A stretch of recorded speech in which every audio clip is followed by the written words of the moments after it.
there, welcome back to a new week of What's for Dinner. I'm really excited to be sharing these meals with you because it's kind of like a holiday edition. I'm going to be showing you our Christmas Eve and Christmas Day. It's just going to be a lot of fun. I really hope you had a great week this past week, but let's get to cooking.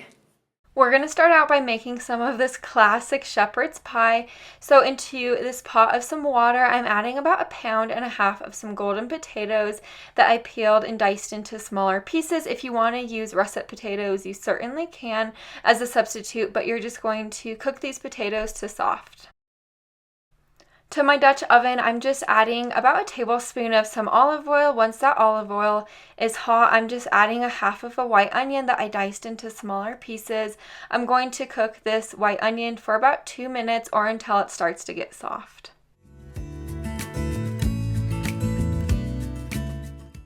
Now that my onion is starting to get soft, I'm going to be adding in about 1 pound of some lean ground beef, and then we're going to begin to season it up. For the seasonings, I'm adding 2 teaspoons of some dried parsley leaves, a teaspoon of some dried rosemary, a teaspoon of some thyme, and a little bit of some salt and pepper to taste. I'm going to totally cook this ground beef up.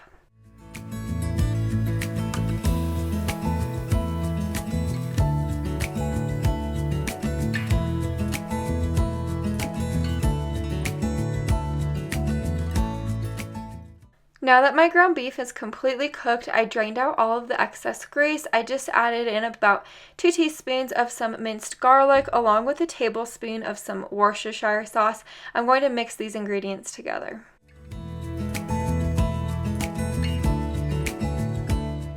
Now I'm adding in our 2 tablespoons of some tomato paste along with 2 tablespoons of all-purpose flour.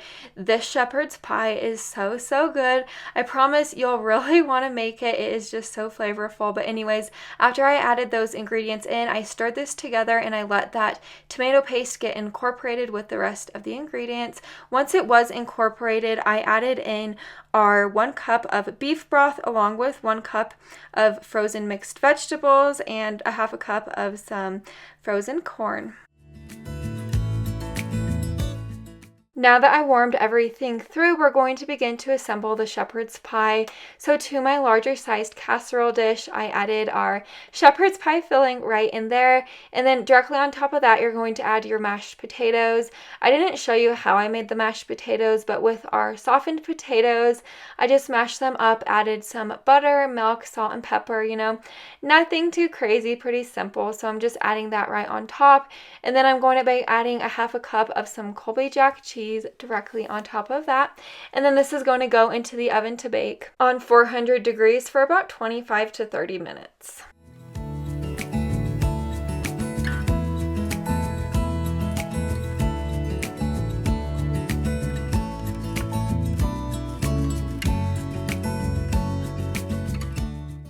Here is the finished product. This shepherd's pie comes out amazing every single time. It has so much flavor. It's definitely not your typical old boring shepherd's pie. Anyways, I just served this with a side salad. Now we're making a cream cheese chicken. You'll definitely want to make this one. It's super good. So to my pan with a tablespoon of olive oil that's hot, I added in our 1/2 of a diced up onion into smaller pieces. I'm going to let this onion get soft. About 7 minutes later, now that my onion is soft, I added in our 3 cloves of garlic. I'm going to let the garlic get fragrant. Once it is fragrant, I'm going to add in our chicken tenderloins. I added in about 9 chicken tenderloins because that's what fit our family's needs for the night, but add more or less chicken in just depending on your preference. I'm going to salt this, pepper this, and add some paprika to each side, and I'm going to cook this chicken through. I only flipped it once, halfway through cooking.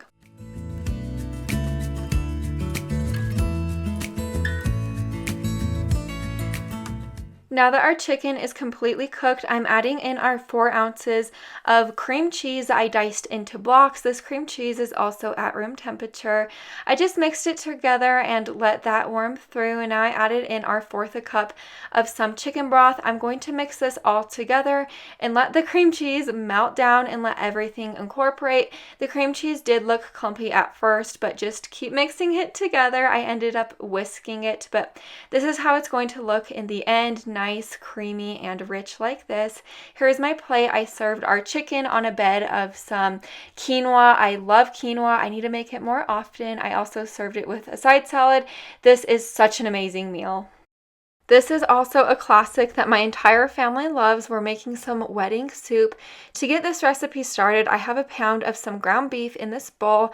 I added in 1 egg that I whisked, along with a half a cup of some Italian breadcrumbs and a fourth a cup of some Parmesan cheese. To season this up, you're going to add about a half a teaspoon of some Italian seasoning. Of course, you need some fresh garlic, so I added in about a clove of garlic, and now you're going to mix this all together. I ended up mixing it with my hands just because it was easier.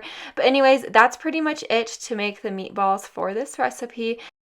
To my Dutch oven with a tablespoon of olive oil, I'm going to be adding our meatballs in. So I'm just rolling out the ground beef mixture. You could roll out your meatballs however big or however small you want them to be. You're going to cook these meatballs on each side until they're about 90% of the way cooked.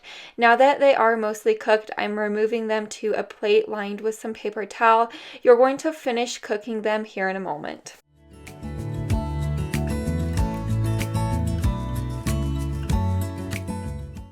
I set our meatballs to the side, and now we're going to work on our veggies.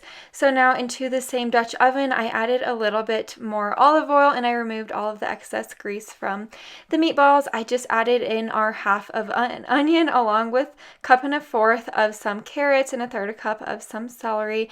I'm just going to stir this together and let these veggies soften down.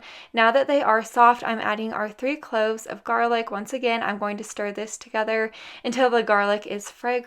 So now that the garlic is fragrant, I am adding in our 8 cups of chicken broth.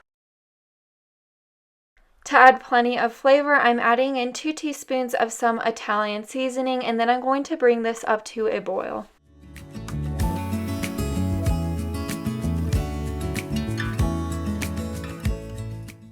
Now that you brought this up to a boil, you're going to add back in your meatballs along with your pasta and spinach. You're going to be adding in 3/4 cup of this type of small pasta. It's kind of like the Ainsi di Pepe pasta. I know I said that wrong and I apologize, but anyways, add that in together with your 8 ounces of spinach. Bring this up to a simmer for about 10 to 12 minutes, and then your meal is done.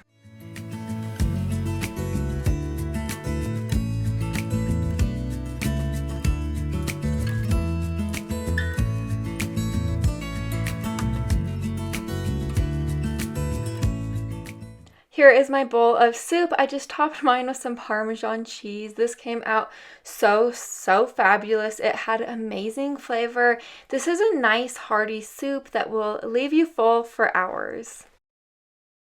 Now we're making a really simple tilapia recipe. So to get this one started in this bowl, I added in 1/4 cup of melted butter along with some lemon zest. It's just about the zest of 1 lemon.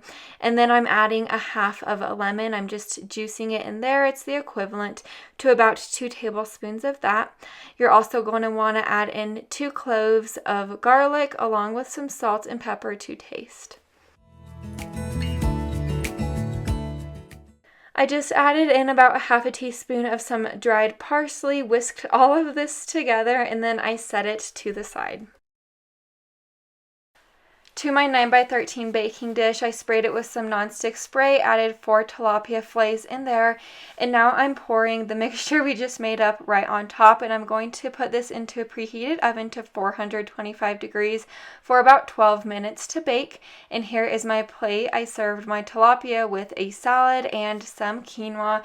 This came out so good. I love making tilapia. My daughter especially likes it for some reason. It's just a nice, mild fish that is very healthy. I've showed this pizza recipe on my channel before, but we're making the most simple pizza recipe ever. I was super busy on this night, so to my electric mixer, I added in 1 cup of self-rising flour along with 1 cup of plain Greek yogurt, and I'm going to mix this all together. If you don't have an electric mixer, don't worry, you could just use your hands and mix it together. After it turned into a ball, I just put it on my cutting board right here with some flour, and I'm going to make it into a pizza shape. After it was into the circle that I wanted it to be, I placed it onto my pizza pan, and then I added some marinara sauce on top. Typically, I cook our pizza in a different type of pizza pan, not a stone like this. I tried it on a stone. I actually prefer it just on a typical metal pizza pan, but that's just my preference. Now I'm adding some fresh mozzarella cheese along with some pepperoni, and then I'm going to season it with some pizza seasoning and sprinkle Parmesan cheese on top. And then this is going to go into a preheated oven to bake on 400 degrees for about 20 minutes.